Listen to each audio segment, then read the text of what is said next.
وأيضا ستفيدنا بمعلوماتها وتعمل على هذا الجانب من خلال جمعية مغاربة التعدد. نرحب بالسيد أحمد غياث، وهو كاتب وفاعل جمعوي وثقافي ورئيس جمعية مغاربة التعدد، وستكون مداخلته بعنوان مغرب التعدد.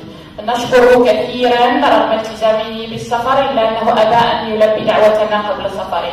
Nous donnons la parole alors à M. Ahmed Riyad, acteur associatif, culturel, auteur et président de l'association Marocain Pluriel, pour son intervention qui va porter le titre Un Maroc Pluriel.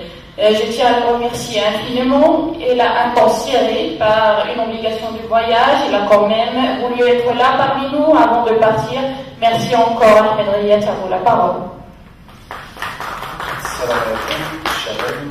Bonjour, merci à vous de m'avoir invité. J'essaie toujours de répondre présent aux invitations qu'on me fait, bien sûr dans la mesure du possible. En tout cas, je suis heureux d'être parmi vous ce matin. Je vais m'exprimer en français également, non pas parce que je ne parle pas bien l'arabe, mais l'arabe que je parle c'est un darija. Je suis ce que vous appelez un zmaïri. Donc vous connaissez le zmaïri, comment il s'exprime en arabe, darija dial zanqar. Donc de parler cette langue dans un débat. Donc je préfère m'exprimer en français, mais je sais que vous comprendrez très très bien ce que j'ai à vous dire, parce que prendre leurs esprits en otage. Si vous allez sur les réseaux sociaux, vous verrez qu'on parle beaucoup plus de haine de l'autre, de violence, de rejet, que de communauté, que de fraternité, que d'amitié. Nos parents avaient comme voisins des compatriotes, marocains tout autant que nous, de confession juive. On échangeait les plats traditionnels des jours de fête. Des mamans musulmanes donnaient le sein à des enfants de confession juive et vice-versa. Il suffisait de traverser un palier pour voir Paul. Les gosses d'aujourd'hui, nos jeunes d'aujourd'hui, n'ont plus cette faculté. Et lorsqu'ils entendent parler de juifs, ils ne pensent pas aux compatriotes, ils ne pensent pas aux Marocains. Ils sont Marocains autant que nous, sinon de par l'ancienneté plus. Non, ils voient aussitôt les images de télévision satellitaire, ils voient aussitôt sur les réseaux sociaux le conflit israélo-palestinien. Et dans leur tête, le juif est l'ennemi. Et si vous avez suivi les actualités de ces derniers mois, de ces dernières années, il y a eu, ici au Maroc même si nous sommes immunisés contre toutes ces dérives, il y a eu des moments de tension. C'est à nous donc de faire en sorte que les jeunes d'aujourd'hui sachent quel a été notre héritage, notre patrimoine, notre passé, mais pas seulement. On ne doit pas se complaire dans la nostalgie. Ah, voir comme là. Non.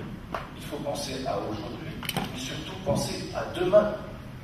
Et il y a des hommes et des femmes dans notre pays qui se battent pour continuer à faire vivre cette diversité. Je pourrais citer M. André Azoulay, conseiller de Sa Majesté le Roi. Je pourrais citer la ville d'Essaouira, dont il est originaire, qui est la seule ville au Maroc, où le dimanche, les cloches de l'église continuent de sonner. Il y a des églises dans toutes les villes au Maroc où une communauté chrétienne est installée, et les Souiri, la population d'Essaouira, a insisté pour que chaque dimanche, les cloches de l'église puissent continuer de sonner.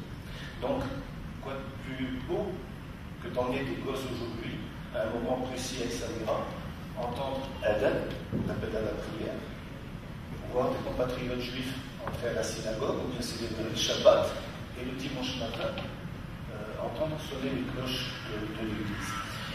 Mais ne nous y trompons pas, nous ne sommes pas majoritaires, ceux qui luttent dans ce sens. Ceux qui veulent faire en sorte que nos jeunes d'aujourd'hui se replient, se referment, se coupent de leurs racines, sont nombreux, ils agissent, ils sont puissants, ils ont les réseaux sociaux. La diversité, c'était pas il y a des siècles, il y a des années, la diversité c'est d'aujourd'hui. Regardons la diversité actuelle. Quelles sont les populations que nous côtoyons au quotidien dans nos villes?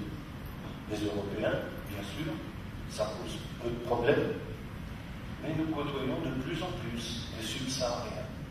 notamment des jeunes, des étudiants, des subsahariens installés ici, qui vivent ici, qui font leur famille ici, et puis des subsahariens de passage, qui cherchent à aller vers des lieux qu'ils pensent plus propices. Et quel est notre comportement vis-à-vis de ces subsahariens? Dans la plupart des cas, c'est le rejet, c'est la méfiance, c'est la peur. Sa Majesté l'a dit lors de la visite du pape François. L'ennemi, ce n'est pas la religion. L'ennemi, c'est la méconnaissance. Si l'on méconnaît quelqu'un, on va en avoir peur. Si on en a peur, on va le rejeter. Et c'est ainsi que nous arrivons à nous diviser, à faire des castes. Et c'est le danger mondial à l'heure actuelle. Certains pays sont en train de traverser de douloureuses phases de racisme. Si je suis proche de la France, comme je le vois, le racisme en France est hélas pris des proportions dramatiques. On stigmatise des magasins en écrivant « Je suis Juden », juif. On profane des cimetières, musulmans, juifs, chrétiens. Tout ce qui est différent devient ennemi. Or, nous devons, aujourd'hui, lorsque l'on réfléchit à notre identité marocaine, nous dire qu'il n'y a pas un schéma du Marocain. Il y aurait le Marocain pur et dur, 100%, puis tous les autres. Oh, celui-là, il est Marocain, il n'est pas sénégalais. Le subsaharien, les juifs, ce sont des ennemis. Plus ça va, plus nous réfléchissons en ces termes-là. Or, il y a le Marocain du Maroc, certes, mais il y a 5 millions de Marocains qui vivent à l'étranger, dont 800 000 Marocains qui vivent en Israël. On peut ne pas l'accepter, c'est la réalité. C'est comme ça. Et les 800 000 Marocains de confession juive qui vivent en Israël font vivre leur marocanité d'une façon extraordinaire. Extraordinaire. Les Marocains de Belgique, les Marocains de France, oui, ils sont belgo-marocains, ils sont franco-marocains. Est-ce que nous avons le droit aujourd'hui de dire que ce ne sont pas des Marocains? Personne ne peut retirer sa marocanité à quelqu'un. D'autant plus qu'aujourd'hui, et c'est une des avancées du règne de Sa Majesté Mohamed VI, la femme marocaine qui épouse un homme marocain de transmettre la nationalité à son enfant. Donc, le concept de qui est marocain aujourd'hui doit évoluer, doit se moderniser. Si on parle de notre identité, on doit le faire dans un esprit d'ouverture, dans un esprit de tolérance, et en pensant à l'avenir. Les réseaux sociaux font qu'aujourd'hui, il n'y a plus de frontières. Pour moi, il y a, j'aime pas employer ce mot, arme, mais disons, un outil de référence pour faire vivre la diversité. Et nous devons l'utiliser dans notre pays, mais aussi ailleurs. Et nous l'utilisons très peu, hélas.